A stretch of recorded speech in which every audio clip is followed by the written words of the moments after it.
Hello guys, in this video I'm going to show you how to use the countdown feature on YouTube Shorts. So first of all, you just have to open your YouTube app, then go to the plus icon to create a short.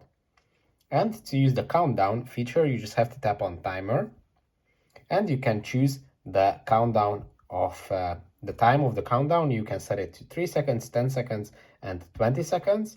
And you can also set when to stop recording, as you can see, from 0 to 15 seconds. But if you want a longer recording time, you can choose it here, so you can switch to 60 seconds. Now let's try how the countdown works.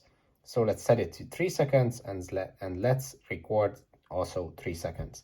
So when you start, the countdown starts and it starts recording like this, and after 3 seconds it's going to stop. So now you have this 3-second recording of your video. Then you can continue. If you want another countdown, you can use as many countdowns as you wish.